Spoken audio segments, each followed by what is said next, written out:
Hi hall எல்லாம் எப்படி இருக்கீங்க? எல்லாம் நல்லா இருக்கீங்களா? நாங்களும் நல்லாயிருக்கோம்.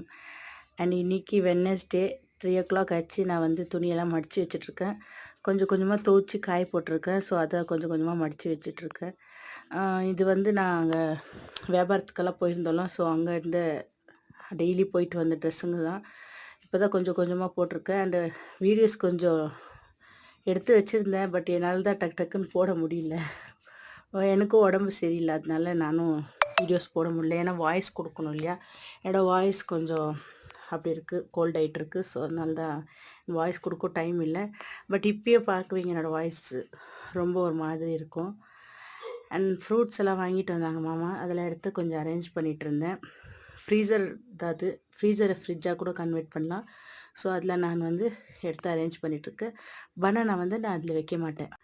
அண்ட் பப்பாயாவோடும் அதில் வைக்க மாட்டேன். பப்பாயா பழுத்து தான் இருக்குது. ஸோ அதெல்லாம் கட் பண்ணி எடுத்து சாப்பிட்டுடுவோம். அது மார்னிங் வெறும் வயிற்றில் சாப்பிட்டா ரொம்ப நல்லது.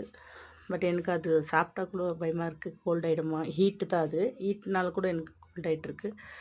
ஸோ அதில் எடுத்து வச்சு இது வந்து க்ரீன் ஆப்பிள் சொன்னாங்க. அது வேறு ஏதோ ஒரு பேர் இருந்துச்சு.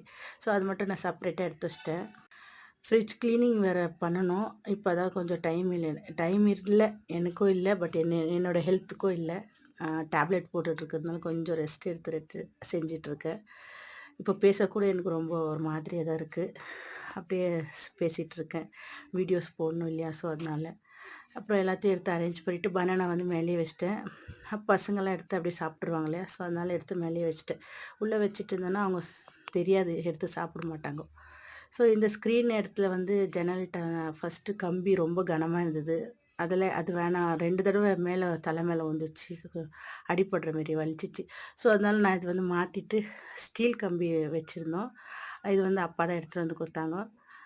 அதில் வந்து மாமா வந்து கட் பண்ணி அளவு எடுத்து போட்டு கொடுத்தாரு. நானும் எடுத்து க்ளீனாக எல்லாத்தையும் துவைச்சேன்ல ஸ்க்ரீனெல்லாம். ஒரு பொங்கல் வந்துச்சுன்னா நான் எல்லாத்தையும் க்ளீன் பண்ணிகிட்ருக்க சொல்லியிருந்தேன். ஸோ இதுலேயே க்ளீன் பண்ணும்போது துணியெல்லாம் எல்லாம் இருக்கிற அரேஞ்ச் பண்ணி க்ளீனாக ஒன்று ஒன்றா துவைச்சி முடிச்சிடலாம் அப்படின்னு வீட்டில் இருக்கிற எல்லா இதையும் துவைச்சிட்ருக்கேன். சோஃபா கவர்லாம் கூட துவைச்சிட்டேன். ஸ்க்ரீன்ஸு, பெட்ஷீட்ஸு எல்லாத்தையும் துவைச்சிட்ருக்கேன். துவைச்சி முடித்து எல்லாத்தையும் காய போட்டுட்டேன். சரி நைட்டுக்கு வந்து டின்னர் என்ன செய்யலான்னு சொல்லும்போது சிக்கன் கிரேவி செய்யுங்க அப்படின்னு சொல்லியிருந்தாங்க. பிரியாணி செஞ்சு சிக்கன் கிரேவி.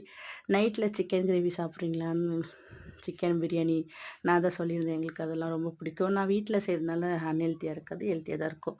நம்மளுக்கு உடம்புக்கு தேவையானதெல்லாம் கூட போட்டு இது பண்ணுவேன். நானும் பசங்க மட்டும் சாப்பிட வச்சுருக்கேன். மாமா வெளியே போயிருந்தாரு. ஸோ அவர் வந்த பிறகு சாப்பிடலாம்னு சொல்லிட்டு நான் வெயிட் பண்ணிகிட்ருக்கேன். ஓகே ஃப்ரெண்ட்ஸ், உங்களுக்கு இந்த வீடியோ பிடிச்சது லைக் பண்ணுங்கள். பாய். நெக்ஸ்ட் வீடியோவில் பார்க்கலாம்.